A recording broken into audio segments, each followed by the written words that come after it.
इसका समर्थन नहीं किया। लेकिन वो किस रिएक्शन में उन्होंने अपील की? इसी रिएक्शन में आज एक अपील हो गई है कि इकोनॉमिक बायकॉट करो। कल जो छिट्टा पुट्टा हिंदू संगठन अपील करते थे कि इकोनॉमिक बायकॉट करो, आज ये अपील व्यापक हो गई तो देश का क्या होगा? ये मेरे सामने वारिस भाई बैठे हुए हैं, मैं कह रहा हूं कि मैं पहले भारतीय हूं फिर हिंदू हूं, लेकिन इनको कहने की हिम्मत नहीं है कि मैं वारिस पहले पठान भारतीय जवाब हूं, तो फिर देते मुसलमान जाएं हूं। आप। ये मानसिकता बदलनी अच्छा, वारिस पड़ेगी, पठान चले गए हैं। ये मानसिकता बदलनी होगी। ठीक, आप मानसिकता बदलने की बात कर रहे हैं, लेकिन देश में मानसिकता बदलनी होगी। ठीक, आप मानसिकता बदलने की बात कर रहे हैं, लेकिन देश में किस तरह एक होड़ सी लग गई है। एक और विवादित बयान है, सुनिए। एक हिंदुस्तानी कलाकार है लीना, जिनके द्वारा बनाई गई ये पिक्चर काली का ट्रेलर जो हम लोगों ने देखा है बहुत ही निंदनीय है और इसका संत समाज पुरजोर विरोध करता है, निंदा करता है। और मैं देश के यशस्वी गृह मंत्री अमित शाह जी से मांग करता हूं कि इसके खिलाफ सख्त से सख्त कार्रवाई हो। अभी तो नुपुर शर्मा ने एक बयान दे दिया तो पूरा देश में भूचाल आ गया, पूरे 56 कंट्री तिलतिला गया। और सनातन धर्म के बारे में ऐसी टीका टिप्पणी करना, हमारे देवी देवताओं को मुख में इस प्रकार से मुख में सिगरेट पकड़ा देना, यह क्या दर्शाता है। इसके नाते मैं मांग करता हूं, अगर आप कार्रवाई नहीं करोगे तो हम भी कह सकते हैं सर तन से जुदा, हम भी कर सकते हैं सर तन से जुदा। हम भी पूरे देश में वो स्थिति उत्पन्न कर देंगे कि आपको हिंदुस्तान छोड़कर कहीं और जाना पड़ जाएगा। अजय आलोक जी, क्या हो रहा है सर? जो मैंने कहा कि एक होड़, इररिस्पॉन्सिबल, भड़काऊ बयानबाजी, ये क्या हो रहा है इस देश में? इस पर लगाम कैसे लगेगी? देखिए, भड़काऊ बयानबाजी नहीं, अब इन बयानों पे अमल होने लगा है। और अमल कहां से हो रहा है ये देखिए। उदयपुर, अमरावती, ये सब घटनाएं गवाह हैं कि अब इस पे अमल होने लगा है। मैं तो फिर वही कह रहा हूं ना कि ये इस काली मां पे टिप्पणी एक हिंदू ने की है, उस पे संत जी ने अपनी आपत्ति जताई है, तब भी हिंदू संगठनों ने कोई उनका समर्थन नहीं किया और हमारा आप इस पे डिबेट कर रहे हैं। लेकिन आज जो मुस्लिम संगठन और मुस्लिम धर्मगुरु जिस तरह की अपील कर रहे हैं और उनको समर्थन मिल जा रहा है, नहीं सर, क्या कहा उन्होंने अभी? अजय आलोक जी, उन्होंने अभी क्या कहा सर? उन्होंने अभी क्या कहा? ये घातक है। उन्होंने कहा यही, उन्होंने कहा कि सरतन से जुदा हम भी कर सकते हैं, आप इस पे कार्रवाई कीजिए, बैन कीजिए, नहीं तो हम आंदोलन करेंगे। उन्होंने कहा ये, लेकिन उनको समर्थन नहीं मिला। लेकिन आप ये देखिए आप कि आज कितने बड़ी संख्या में चारों तरफ से इस तरह से लोग एक सांप्रदायिक दीवार खड़ी करने की जो कोशिश कर रहे हैं और देश धर्म के रास्ते पे चल रहा है। ये रिलीजियस इंटॉलरेंस और रिलीजियस डिफेंस मैकेनिज्म जो इस देश में तैयार हो रहा है, ये कहीं ना कहीं से खतरनाक है और इसको रोकने की बहुत सख्त आवश्यकता है। और इसको फ्यूल करने वाले टोटल लोग ऑपोजिशन है। और उसके बाद कुछ नहीं मिलेगा तो संविधान को ले आएंगे, फिर कहेंगे प्रधानमंत्री बोलते क्यों नहीं है, अपील क्यों नहीं करते हैं। अरे प्रधानमंत्री से पूछ के आपने बयान दे रहे हैं आप। ठीक है, डॉक्टर अजीज खान दीजिए इस पर जवाब। ये डॉक्टर अजीज खान दीजिए इस पर जवाब। अजय आलोक जी ने, जो राजू दास जी ने जो स्टेटमेंट जारी किया, आप समझिए उस पर एक बार भी इन्होंने खंडन नहीं किया। भाई राजू दास जी ने जो कहा, पहली बात तो जो आस्था से खिलवाड़ किया गया उस पर मैं पूरी तरह से सहमत नहीं, उसकी निंदा करता हूं, वो नहीं होना चाहिए। लेकिन जो राजू दास ने जो स्टेटमेंट पारित किया, जो, अरे सुनिए ना मेरी बात, आपने एक बार भी उसका खंडन नहीं किया। सब सर तन से जुदा, सब दूसरों पे कार्रवाई हो रही है, उन पर कार्रवाई की बात क्यों नहीं की जा रही है? संत राजू दास पे कार्रवाई क्यों नहीं होगी? कभी कहा नहीं कहा? तो एक देश में, एक मुल्क में जब दो संविधान की बात होती है, दो कानून की बात होती है, तो कहीं ना कहीं लोगों का मनोबल बढ़ता है। ऐसे कट्टरपंथी जो ताकतें हैं वो कहीं ना कहीं कानून की बात होती है। कौन करता है दो कानून की बात भाई इस देश में? पनपती है। नहीं, इस देश में दो कानून की बात कौन कर रहा है? संत राजू दास ने अगर ये स्टेटमेंट जारी किया है तो इनके खिलाफ कार्रवाई होनी चाहिए, पहली बात, क्योंकि ये मुल्क संविधान से चलेगा। जिसने मां काली का अपमान किया है उसमें बाकायदा उसको सजा मिलनी चाहिए। ये आप शफीकुर रहमान बग को नहीं समझा पाते हैं कि देश संविधान से चलता है? नहीं, ये आप शफीकुर रहमान बग को नहीं बता पाते हैं कि देश संविधान से चलता है सर, या भूल जाते हैं उनके केस में संविधान नहीं है? सुनिए मेरी बात, आस्था से खिलवाड़ नहीं होना चाहिए, बिल्कुल उसको सजा मिलना चाहिए। लेकिन किसी को भी अधिकार नहीं है कि संविधान हाथ में ले, संविधान से खिलवाड़ करे, नहीं करना चाहिए, पहली बात। दूसरी बात, अभी विशाल जी कह रहे थे साहब कि समाजवादी पार्टी ने आतंकवादियों को छोड़ने की वकालत की थी, ये गलत स्टेटमेंट दे रहे। मसूद अजहर को किसने छोड़ा? कंधार में ले जाकर के। ये इसके बारे में बिल्कुल चर्चा नहीं करेंगे, इसलिए चर्चा नहीं करेंगे क्योंकि ये बेनकाब हो जाएंगे। हम देश का बच्चा जानता है कि आतंकवादी मसूद अजहर को ले जाकर के कंधार में किसने छोड़ा, क्यों छोड़ा आपने, पहली बात। दूसरी बात, आज जिस तरीके से कट्टरपंथी जो ताकतें हैं वो पनप रही हैं, वो सर्व समाज में, चाहे वो मुस्लिम समाज हो, हिंदू समाज है, दूसरे समाज में, ये नहीं होना चाहिए। ये देश में घातक हमला है देश के ऊपर। कहीं ना कहीं देश का बहुत बड़ा नुकसान है इससे। आप देखिए अभी जो देश विरोधी ताकतें जो हैं ये कहां से आ रही है? इनको खाद पानी कहां से मिलता है सर?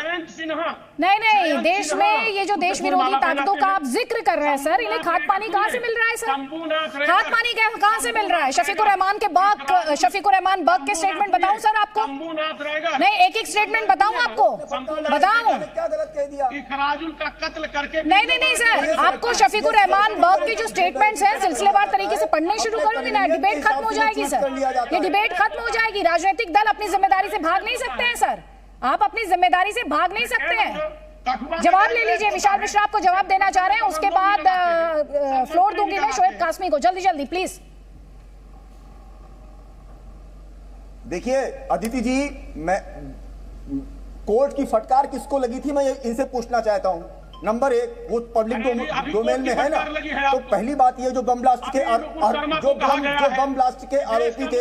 नंबर दो मैं यही कहना चाहता हूं, ये जो सिलेक्टिव नैरेटिव सेट किया जाता है, ये जो सोच डेवलप किया जाता है, इस सोच को खत्म करने की जरूरत है और समग्र समाज को आगे आना होगा। खासतौर से उनको जो अपने आप को प्रगतिशीलता का चोला ओढ़कर घूमते हैं और वोट बैंक की राजनीति करते हैं। ये पूरे समाज का दायित्व है, ये किसी एक पार्टी का मसला नहीं है। हम सबको आगे आना पड़ेगा, लेकिन खास तौर से उन बयानवीरों को भी रोकना पड़ेगा जो इस प्रकार की चीजें पब्लिक डोमेन में डाल के जो चीजों को उद्वेलित किया जाता है। ये हम सबकी जिम्मेदारी है, ये हम सबकी राष्ट्रीय एकता की जिम्मेदारी है। राष्ट्रहित सर्वोपरि है और भारत का 5000 साल का पुराना इतिहास है। दुनिया को अभिनव हमने दिया है, भारत ने दिया है। सर्वभौम सुखना का पाठ भारत ने दिया है। सब धर्म संभाव की बात भारत करता है, एकत्व की बात भारत करता है। ये भी बात हमें लोगों को बताने की जरूरत है, इसमें कोई दो राय नहीं है। लेकिन ये पूरे समाज की जिम्मेदारी है, समग्र समाज को, और उन बयानों को भी रोकना पड़ेगा। क्योंकि आप बयान तो देकर निकल जाते हैं, लेकिन उस बयान को फॉलो करने वाले जो होते हैं वो उसको किस रूप में लेते हैं, यह भी सोचने का विषय है। शोएब कासमी सर्वोच्च चिश्ती को लेकर राय बट कैसे सकती, जब उनका स्टेटमेंट हो हिंदुस्तान को हिला देंगे, जब वो एक इकोनॉमिक बायकॉट की तरफ इशारा कर रहे हो, तो आप सेलेक्टिव कैसे हो सकते हैं? इस पर राय कैसे बढ़ सकती है? ये आजकल बार बार ये आर्थिक बहिष्कार, दुकानों से सामान मत खरीदो, ये क्या है? देखिए, नुपुर शर्मा ने जो अल्फाज कहे उसकी भर्त्सना भी हुई, पार्टी ने उनको पार्टी से सस्पेंड भी किया, पूरी दुनिया से उन्होंने माफ़ी भी मांगी, और अभी काली माँ के ऊपर जो कमेंट्स हुआ उस पर भी भर्त्सना हुई। और ऐसे लोग देश को कहीं ना कहीं तोड़ना चाहते हैं और या नासमझी में बयान देते हैं, इनको अंदाज़ा नहीं है इसका असर देश में कितने बड़े पैमाने पर हो रहा है। हमारे देश की संस्कृति, सभ्यता, यहाँ का इतिहास ऐसा नहीं है कि एक दूसरे के पुरखों पे हम उंगलियाँ उठाएं, क्योंकि हमेशा से हमारे मुल्क के एक दूसरे के इरादों की इज्जत हुई है। इसीलिए हमारे देश का कानून जो है वो सबके लिए है, कानून अपना काम करेगा और हमें उम्मीद है कि जो भी ये काम करेगा उसके खिलाफ सबसे सख्त कार्रवाई होगी। आप सुन रहे हैं ना, थोड़ी देर पहले वारिस पठान थे, वो कह रहे हैं प्रधानमंत्री आकर क्यों नहीं बोल रहे हैं। वारिस पठान जैसे लोग आज सुप्रीम कोर्ट की बातें कर रहे हैं, सीएए के ऊपर, 3 तलाक के ऊपर, उसके अलावा कश्मीर में 370 खत्म होने के ऊपर इन्होंने सुप्रीम कोर्ट की कोई बात नहीं मानी। सुप्रीम कोर्ट को बिकाऊ, दलाल सब कुछ कहते रहे। जो इनका तरीका ये हो गया है कि मीठा मीठा गप गप और कड़वा कड़वा थू थू, जो इनके मतलब की बात होगी सुप्रीम कोर्ट की या किसी भी आदमी की, इसको मानेंगे। इनके एजेंडे की बात नहीं होगी, उसे नहीं मानेंगे। इस देश के मुसलमानों से अपील है कि ऐसे लोगों के बहकावे में ना आए। देश सबका है, देश को बनाएं, देश में शांति कायम रखें, देश के प्रधानमंत्री पर यकीन रखें, वो सबके हैं, वो देश के लिए सबसे बेहतर करने वाले हैं। आज ये लोग देश की बढ़ती हुई ताकत, देश के बढ़ते हुए सम्मान से परेशान हैं। ये चाहते हैं कि देश बदनाम हो और दुनिया के अंदर भारत का मैसेज गलत जाए, क्योंकि इनका मतलब भारत से नहीं है। इनका मतलब 70 साल से जो मलाई खा रहे थे कांग्रेस की गोद में बैठकर, वो मलाई बंद हो गई है, वो मलाई बह गई है। उस मलाई को लेने के लिए दीवाने फिर रहे हैं। इसलिए हमारी अपील है, गुजारिश है, देश के आम मुसलमान से ऐसे लोगों के बहकावे में ना आए, राष्ट्र के साथ खड़े रहें। देश हमारे लिए सब कुछ है, देश हमें देता है सब कुछ, हम भी तो कुछ देना सीखें। बहुत इंपॉर्टेंट बात है शोएब कासमी आपने यहाँ पर कही है। डॉक्टर अजीज खान, ये देश को बदनाम कौन कर रहा है? अब ये तो जो लोग बैठे हैं वो बताएंगे देश को कौन बदनाम कर रहा है। आप भी देश बैठे को हैं सर इस बदनाम डिस्कशन में? जो लोग कर रहे हैं वो इस बात को समझते हैं। जी आप भी तो बैठे हैं इस डिस्कशन में। नहीं, मैं डिस्कशन में बैठा हूं। मैं तो देश के सम्मान के लिए हमेशा हमने लड़ाई लड़ी है। हमारी पार्टी ने देश के सम्मान के लिए लड़ाई लड़ी है और देश का जो अपमान है वो हमारा अपमान है। हमने कभी विदेशों की बात कभी नहीं की, चाहे वो सीरिया हो, चाहे ओमान हो, चाहे सऊदी अरब हो, हमने कभी उसका समर्थन नहीं किया, ना उसकी बात की। हमने उसके समर्थन की गुंजाइश है क्या सर? की बात की है। एक सेकंड, उसके समर्थन की गुंजाइश है क्या सर? बिल्कुल नहीं है। इंडियन कॉन्स्टिट्यूशन के अंडर में उसके समर्थन की गुंजाइश है क्या? लगातार सुनिए, एक मिनट, अरे भाई सुनिए, शोएब कासमी जो कह रहे हैं सऊदी अरब और तमाम तरीके की बातें कह रहे हैं, इस मुल्क का कोई भी मुसलमान उनका समर्थन नहीं करता है। इस मुल्क का कोई भी हिंदुस्तानी उन लोगों का समर्थन नहीं करता। ये मुल्क मेरा है और इस मुल्क की और अच्छाई और बुराई उसमें शामिल है। कहीं ना कहीं हमारी कहा उन्होंने सऊदी अरब के बारे में क्या कहा उन्होंने? ये दिखना भी चाहिए, ये दिखना भी चाहिए। मैंने कहा, जो दिलों के अंदर है वो दिखना भी तो चाहिए, जो दिलों में है वो दिखना भी चाहिए। अगर राष्ट्रवाद सरवर चिश्ती के बारे में क्या कहा डॉक्टर अजीज खान? अमन शांति की अपील करना चाहते हैं, वो दिखनी चाहिए। मुल्क में रह रहे हमारा हैं, उसके ऐसा वफादार चरित्र दिखता है। यही मेरा मुल्क है और इसी मुल्क के हम वफादार हैं। हमें किसी दूसरे मुल्क से कोई लेना देना नहीं। सर आपकी वफादारी पर सवाल कौन उठा रहा है? सर आप लोग वफादारी पर बहुत जल्दी चले जाते हैं। शो में हम सर्टिफिकेट देने का काम नहीं करते हैं। इस्लाम का शांति प्रिय दिखना भी चाहिए, अगर इस्लाम शांति का मजहब है। तो आप सभी मेहमानों को मैं यहीं पर रोकूंगी, माफी के साथ, वक्त इतना ही है। बहुत बहुत शुक्रिया अजय आलोक जी, विशाल मिश्रा जी, शोएब कासमी और साथ ही डॉक्टर अजीज खान, आपका भी बहुत बहुत शुक्रिया। आज हमने जो पोल क्वेश्चन आपसे पूछा था, धर्मगुरुओं के बयानबाजी से कनेक्टेड वो सवाल था, धर्मगुरुओं की धमकी से देश का माहौल और बिगड़ेगा। रिस्पॉन्स आपके स्क्रीन पर है। 97% लोगों की राय है कि माहौल बिगड़ेगा, वहीं 3% कह रहे हैं कि माहौल नहीं बिगड़ेगा। जनता जनार्दन, राय आपके सामने, जो रिस्पॉन्स अभी तक हमें मिले